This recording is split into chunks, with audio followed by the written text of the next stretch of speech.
How's the butter? Early. Oh, Miss Moore, you were out there. Here's Dorothy. For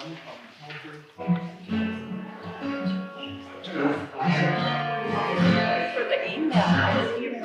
One of my favorite songs that Jan sings, Who Put the Devil in Charge. Welcome, friends. I am Cynthia, and I am still amazed. It feels so good to see you all here. This idea came about because we were tired of being sad and angry. I heard too many people declaring that things were hopeless. There is nothing we can do about this. Well, guess what? Hopeless is not in our vocabulary, and despair is a self-fulfilling prophecy. So I talked to my stalwart friends from the Gaviota Writers Group, a few old colleagues from the Camelot years of Dunn Middle School, the ladies who hike, and so many good friends from the San Ynez Valley, the Gaviota Coast, and beyond. And I can already feel the strength of our community. The question will be asked someday about this horrific time in our history. What did you do?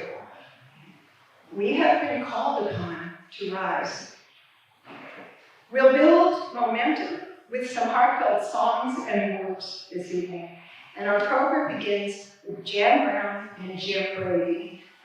Jan is a friend so generous, diligent, and loving, it takes my breath away. And I know she inspires many. 90 pounds of pure energy, talent, and love. She's a former teacher who helped bring music to the children, a fervent political activist, and someone who steps up in service whenever there is need. As Shakespeare would put it, though she be but little, she is fierce. Right? And then there's Jim Brady, a teacher, mentor, and musician. He has introduced kids to the world on his educational safaris, led bike tours, serves as a docent in the great outdoors, and for 30 years he has been my partner in the Gaviota Writers Group. What I love about Jim is that he always says yes, or why not? When approached with one of our crazy ideas, like the Festival of Possibilities, or this. Jim and Robin are moving away a few weeks from today, and I am still unable to process the pending lack of them in my life. But he's here now.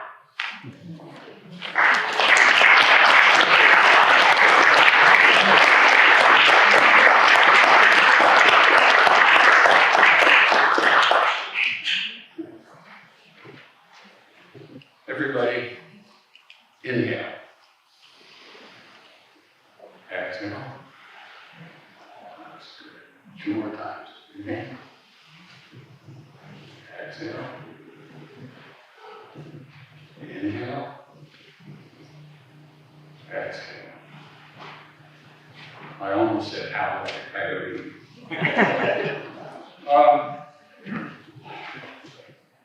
We never came up with a name for this event. We came up with a lot of names for this gathering here.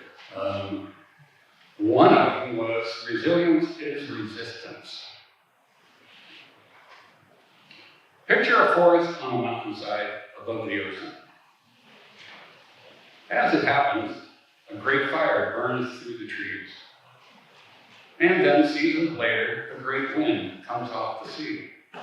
A redwood which has seemingly come back to life after the fire, finding energy and strength in its roots, stands tall after the wind passes. Nearby, a massive oak has fallen on its side, weakened by fire, uprooted by wind. The redwood stands because its roots are strong and wide, intermingled, woven with roots from other redwood trees, so that each tree above ground is strengthened underground by others. So much so that each redwood is actually of the other, a shared resilience. The winds blow, the seasons change, and the trees remain upright, resilient. That's us. Welcome to this gathering of shared words, song, community, and strengthened roots. So in a second, Jan and I are going to do a song. It's kind of a migration song, because in the old farm houses in Minnesota, everyone knows about this, there's a chest by the hearth. And when the Swedish immigrants came, they were allowed to bring their own chest. And in that house, it's known as the America chest. So I heard a variation of a song written by this Swedish guy. I heard it in Vermont. But, oh, that's pretty good. And we played it together, and then it kind of changed. Then Robin and I wound up in Thailand working in a refugee camp at Mount Nikon. And sure enough, the song came with us, changed again. But the kids liked it. We worked with hundreds of adolescent Vietnamese, Lao, Khmer, Hmong, Mien, Lahu, families and children on the move. They liked the song. So we would sing it at their graduation. And after they finished their version of it, everybody would be crying, and being kids, they'd stand up and yell and scream. It was wonderful. We aren't going to do that exact version of the song. I brought the song back here about 35 years ago, and it's had a migration of its own. So we'll see if we can do the America chest. Jan, shall we give it a try? Let's do it. Sure. Wait a minute, we have to say, let's do it. That's how I sit here. Do it. Okay. So yeah, I've been doing the song for a long time, and then, a decade will go by and I don't do it. And Jan's taken it into a whole other level that I think I heard in my head. But we've had fun practicing.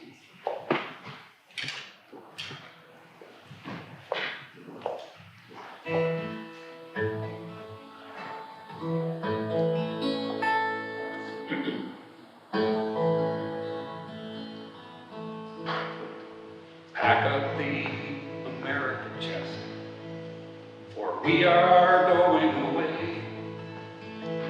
Pack up the American chest, I heard my mother say. Don't know where we're going, we just know where we've been.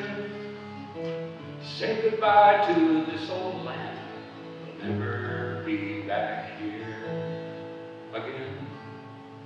We're going to leave and travel around. We're going to plant our seeds in virgin ground. Take what we need and we'll fly away. We'll find ourselves a home in the USA. Here's my father's walking stick, Grandma's favorite pen, Uncle's old and worn down stool, his old tobacco can. But take what we can carry, leave the rest behind. Give away what we can't take, we'll never be back home again. We're going to leave and travel around. We're going to plant our seeds in virgin ground. Take what we need and we'll fly away. Find ourselves a home in the USA. Goodbye to Nico, we're off to the USA. Now we know we will live a new home to stay. Take what we can carry, leave the rest behind. Say goodbye to this old camp, we'll never be back here again. We're going to leave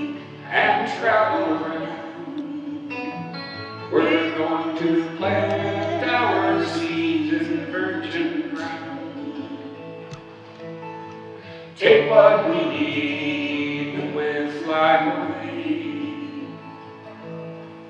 Find ourselves a home in the USA.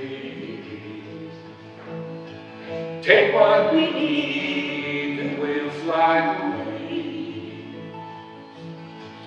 Find ourselves a home in the USA.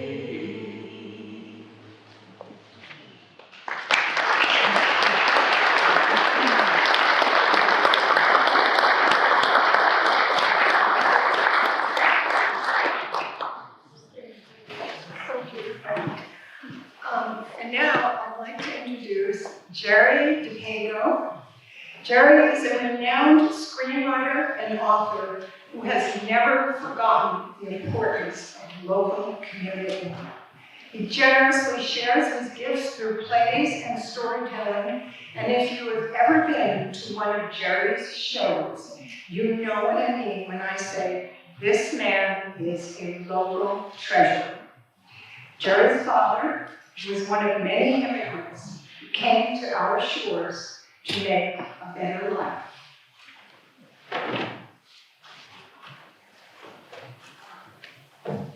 Read my father's story. My father marched for me. No, wait, that doesn't say enough. There's so much more. My father, as fathers are judged, was a good one because we knew he loved us and because he worked so hard without complaint. A good father, but not a hands-on father. He was not a joker or a kidder, and not once did he ever sit me down for a long talk or take a walk with me. He would say what was needed, sometimes kindly, sometimes brusquely. But I think there was some shyness to blame. I believe, looking back, that his change from Italian to English over the long years left him unsure sometimes, unsure of the right word. But not this one time I'm telling you about it. Let me capture this one time. At age 12, my friend and I studied war and played at war and tried to live war as deep as our young hearts could dream. In plowed farmers' fields, we would pile the broken earth into fortresses and fire toy rifles over the parapets, with our voices barking and then ringing with ricochet. And indoors for hours, we would play with 50 toy soldiers, moving them man by man across the rubber tile floor, whispering their voices and commands and cries of pain, whispering the bugles and the killing shots. And oh, how we loved especially the imperial troops, painted all the colors of glory with plumes on their hats. But did my father know this? I suppose he grasped at least the blurred edges of my dream in some far part of his mind that wasn't at the grocery store. The man was home where he worked, and everywhere else an awkward stranger at the boundaries, leaning in. Tip-top Food Mart was his fortress, and I, at 12, was the floor sweeper, who would also face the stop. While my father and a local girl would man the registers, while my mother was at home, a dedicated housewife, cleaning and cooking, and cleaning again what was already clean. On a slow day, when few customers came, and the time oozed toward closing, I would see my father's darkness settle like an affliction, with all those fruits and vegetables that had only one more day before the rot began. He didn't mind the work, it was the worry. Work had gotten to him early, writing him tight and setting him in a new country, learning English and sweating for nickels in a factory. No, that's another story. I need to tell you about this 1 minute only, so forget the factory, please, and remember that he bought those legislators for me, so he must have known my fascination, but never spoken, and being shy, never joined in, never played with me in all of my memory, feeling like an outsider, I suppose. And that was sad for him, and sad for me. But I'm speaking now, about this one day when my friend and I sat on the floor over a large Bible-heavy book and turned carefully the glossy photos from Look magazine, all about World War II, of course, our faces wrapped in the black and white satin, studying the eyes of those who had lived and died within it. My father, a draftee, even at 32, chose the Navy, but never shipped from the country, so he was not a scarred survivor of this dream of blood and bombs that had ended only recently, this being 1953, but wait, I'm sorry. I'm trying so hard to see again that one moment with my friend and I in the Book of War, and my father not walking by, but stopping for once, waiting, and then clutching this moment, which was no different from the thousands he had let go by, and saying to us, every army marches different. And his words brought our faces up from the book like startled feeding animals. And when he had our eyes, he did. He began to march right there in our hunter green living room, beside our brown 12-inch television on a golden carpet, striped white on the open Venetian blinds, lifting his legs, swinging his arms, marching in place like a short, middle-aged drum major in t-shirt and baggy pants, doing first a kind of foot-slogging American GI march, and then a higher-stepping routine, as he said, French for Norwegian.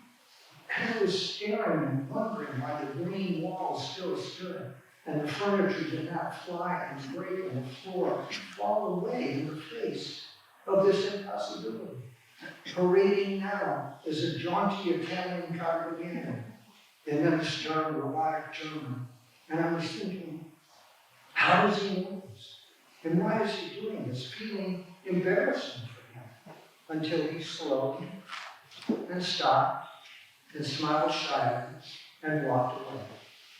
And my friend and I did not look at each other, but bowed our heads into the book again, becoming lost in Gaston or Bougainville. And it was only now that I realized the ordinary miracle of that one precious moment. And I marveled at the man who watched me and then decided for once to step into my dream. Once and never again, but once.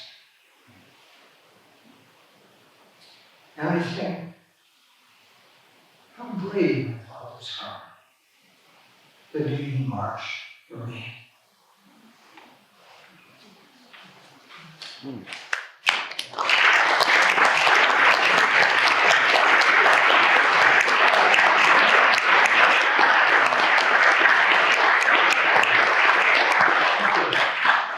Well, he did.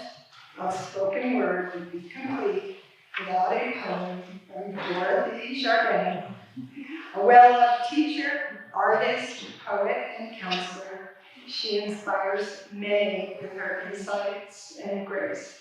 She's been inspiring me for decades. Can you come on up?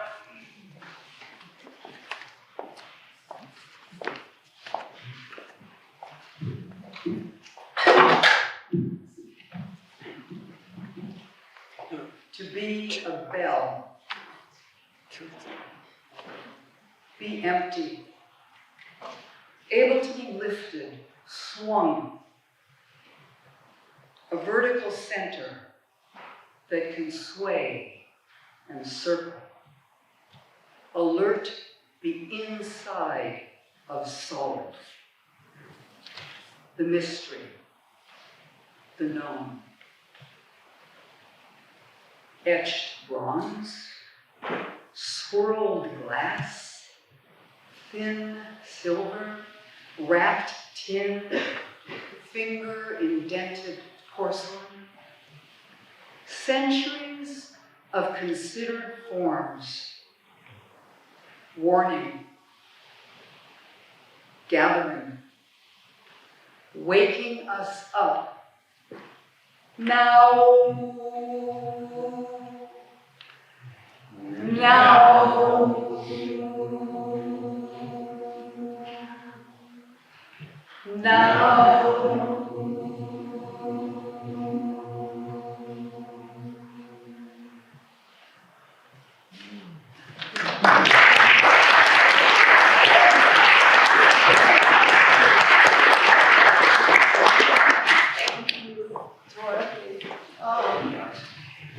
now, the perfect song for this moment by Jan Brown.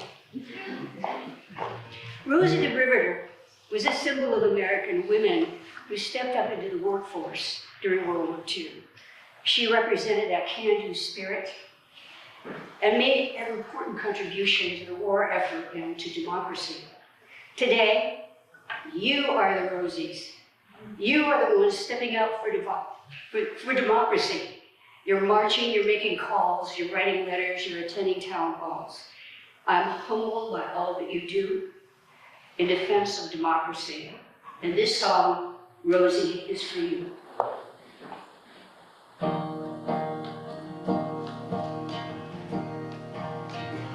Rosie, roll up your sleeves. Come on and show us what democracy means.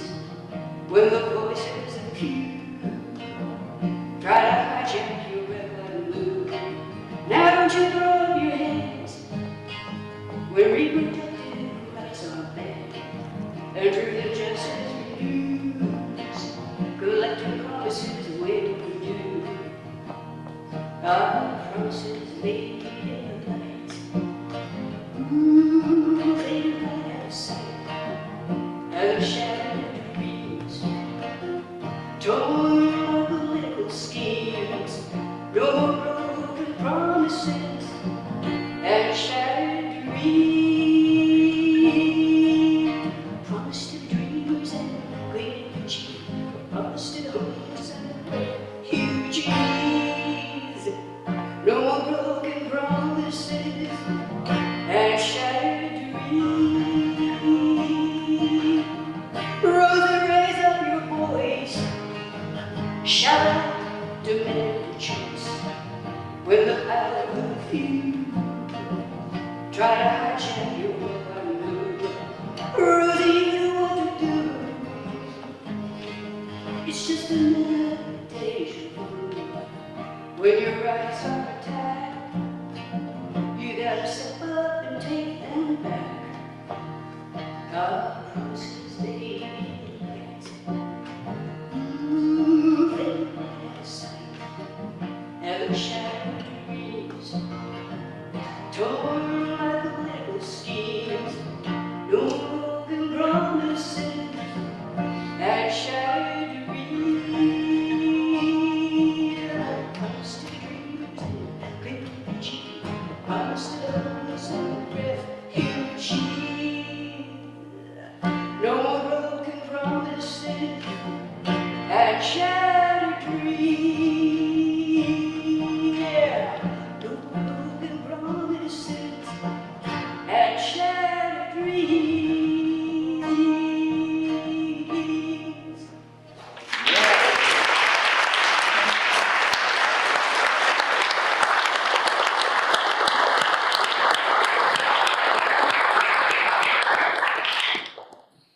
I know people who run outside to taste the rain, who talk to trees, who stop and hold their breath when the canyon wind sings.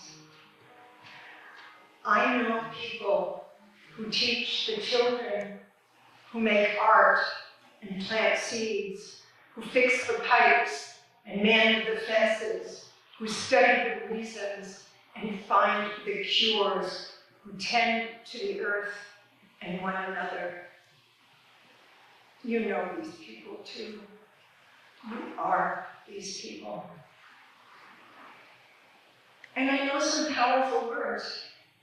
Truth, justice, due process, empathy, honor, love. I'm not naive. Our nation is flawed and unfinished, but our principles and ideals are worthy, and our democracy hard-won. So we will continue to show up, donate, fight back, and connect, keeping our values close and our courage robust. Remember what you love, writes Rebecca Solnit. Remember what loves you. Remember, in this tide of hate, what love is. The pain you feel is because of what you love. I recently turned 74. Not one of those significant ages that ends in a 0 or a 5 and makes you feel you're stepping into a different zone, but a worthy number, unequivocally into my 70s. I have begun to refer to this part of life as the vestibule of old age. We're in the building now, but loitering in the lobby, still near the entry door. There's a hallway ahead, and we know where it leads. It gets darker in there, harder to move, not much of a forward-facing view, and whatever it points to do does not look like fun. And so we linger in the anteroom, discussing aches and hip replacements, the way grooves slip from recall, how a sit on the sofa in the middle of the day turns into a little nap, and we didn't realize we were sleeping. We know we are the lucky ones if we're slow but still ambulatory, if an annual wellness check has revealed nothing worse than diminished bone density, if we can afford the price of eggs and stream a mindless movie. We fear falls, but manage mostly to stay upright, and we never dreamed we would be called upon to be activists at this point in our lives. But we are too dismayed by what is happening to ignore it, and our hearts overflow with so much love it is impossible not to express it. We know in this vestibule that our time is short, and thus it is all the more precious. The view from the vestibule can be volatile and vague. I do think that wisdom accrues with age, but I remain bewildered. Life is tricky and challenging, and it takes a lot of resolve to do it well. I know now that my beloved dead will never leave me, and my task is to sift through the sadness to the learning and the love. I have been shocked to witness the ugly turn our nation has taken. I feel a kind of grief and shame for my country now. And my fervent wish is that before I am called into the rear chamber of the very old, I will see this nightmare turn around.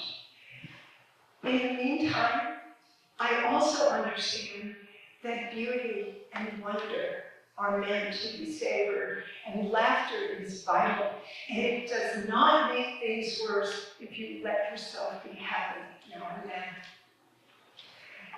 Last month, I spent a few hours at our local school, where I was a teacher 30 years ago.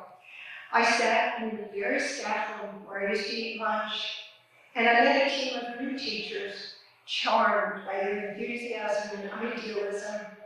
Afterwards, the principal told me something that has stayed in my thoughts ever since. If I have to think of a word for my role here, she said, I see myself as a caretaker. A caretaker. It occurred to me that this is an approach to life worth emulating. There's so much honor in it, so much tenderness and respect. I want to be a caretaker. I want to tend to what is vulnerable and dear, look after those I love, and somehow, in my godly way, help make things better, starting here in this tiny corner of the world, because this tiny corner is all that I can access. But maybe it's everything. If you zoom in, you find infinity. I'm thinking now of my former colleague, Mark Kummel. What is the probability of all of us being here today for this occasion, he asked once at a graduation ceremony? How many separate events and decisions over the years does this moment depend upon? That's easy. Probability. Zero. Absolutely impossible. Yet, here we are. I think about this every single day. All of what is happening is implausible, even impossible, yet here it is. And for me, what that means for the future is that anything is possible, including the most wonderful of outcomes, especially if we hold on to that realization and aim for the good. There was a sign on the northbound side of Highway 101 that I saw every day for months during the inexplicable and never-ending construction there. A new traffic pattern, it proclaimed in lights, followed by a tangle of lane closures, white lines, and cones. So you slow down and wonder for a moment what you were supposed to do. Well, I decided that new traffic pattern may well be the theme of this season of my life. It is not clear what the pattern is, but I have certainly slowed down and been alerted to a change. And as I said, the view from the vestibule is not always clear. But even if the redirection amounts to nothing more than adhering with greater faith and resolve to the route I have always trusted, I'll do my best. I'll aim to be a caretaker. I recently heard an Icelandic word, and forgive me if I mispronounce it, I'm surely mispronouncing it, but it sounded like salad ljóst, and it refers to the moment at dawn when there is just enough light to see your sheep.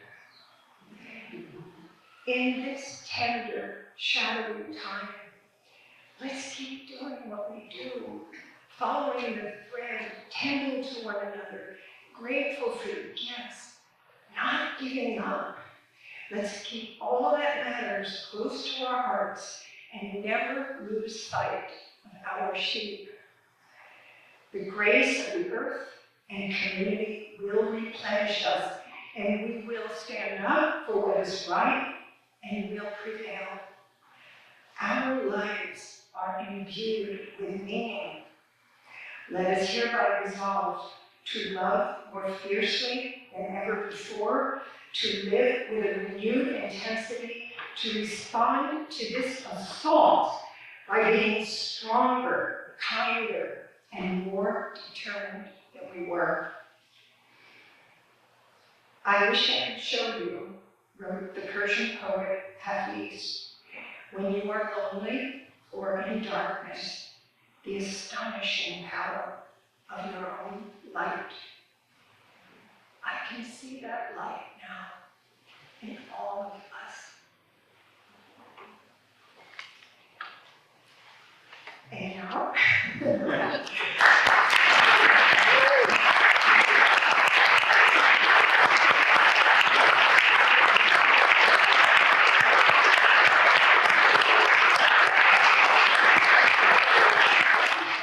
this feels so good. I just know this is some kind of good medicine here. And thank you all for understanding that. And now, the irrepressible Jan Brown with a thought-provoking question. Who put the devil in charge?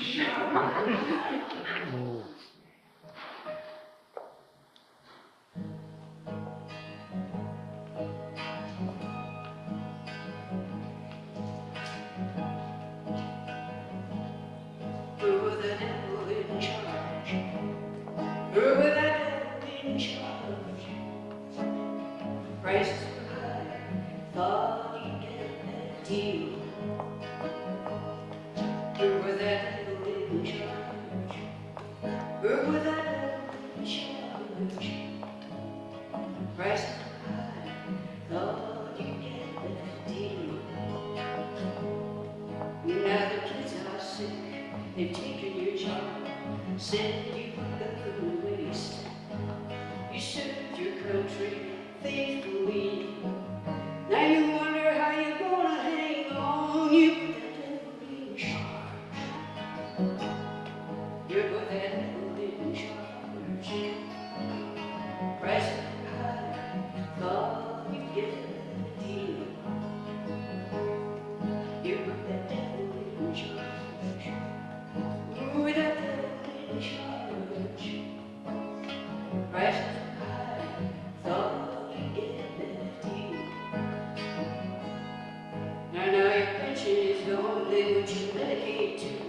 your taxes are due, your credit cards due, you're going home. You can stay strong. How you got it so wrong? You put that devil in charge. You put that devil in charge. Price is high. Thought you'd get a better deal. Stand up, stand up, stand up for democracy. Stand up, stand up, stand up for democracy. You're the prodigal son and part of our American family. Put the devil in jail. We'll put that devil in jail. 34 convictions, a liar and a cheat. We'll put that tyrant behind bars. We'll put that tyrant hurting behind bars.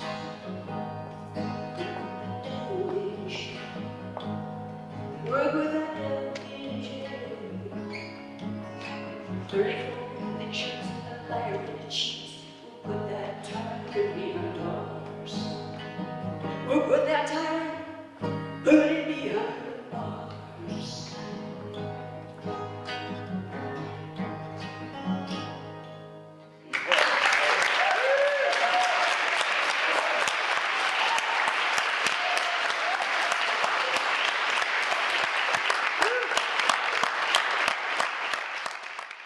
The song is called 41 Years from Markleyville. Markleyville is a small town up in Alpine County. It is the only town in Alpine County in the Sierras. And my brothers and I used to go up there and go hiking when we were teens. And it's a time and a place where change happened. And everything remains the same. I think I'm going to take us back in that.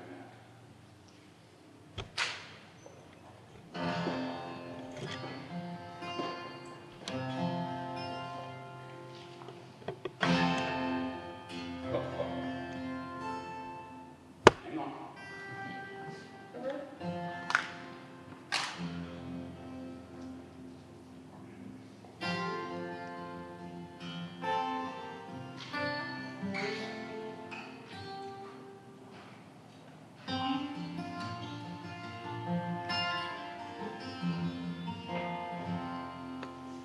There's foxes in the orchard, chickens in the pen,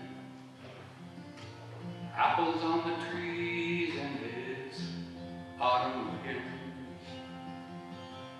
Dirt is dust, and those grasses are brown, and the midnight stars just go round and round. And I'm 41 years from Martinville, and it's all still the same. Rivers flow down, the trees grow up, and the dryness needs the rain. We were young men in the mountains, wild inside and out. Upwards and steeper we came, looking for the silver king trout. Meet at the trailhead, 500 miles from home. Walk deep into the canyons, and come out prone. And I'm 41 years from Martinville, and it's all still the same. Rivers flow down, the trees grow up, and the dryness needs the rain.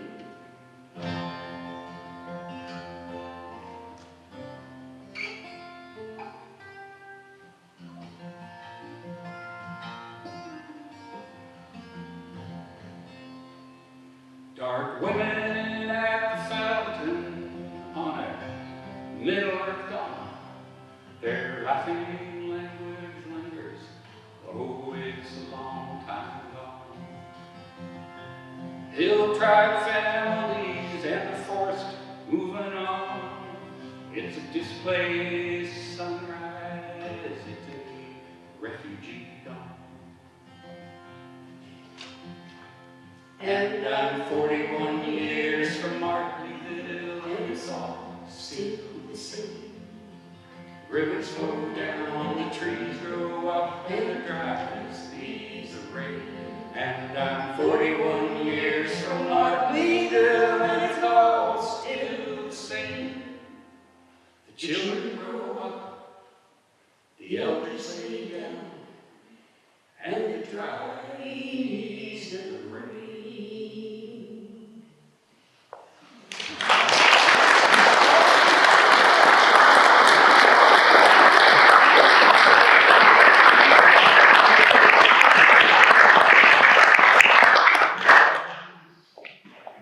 We're doing this. We've been talking about this and planning this. Thank you all so much. Okay, this is just one event, one action. There are thousands more happening concurrently in towns and cities all over the country, and there will be others. We're here to reaffirm our sense of community, but this is also a fundraiser for Democracy Forward, which has proven effective in fighting cruelty and chaos through the courts, and they're winning. All proceeds from this event are going to them, and I've been informed that a significant donation has been made by a dear friend, Sam Mott, inspired by us, all of us.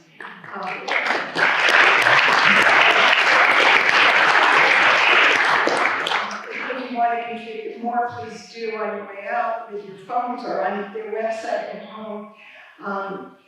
It's tax deductible, it makes a difference. We, the people, are making a difference, and we're going to prevail. I believe this. I'm a person who, hope is my religion, so here I am in church. But don't be thinking as we leave that this is the end, because this is not the end. This is the beginning. We're all going to keep going, it's up to us. And this is not the end. It's really not.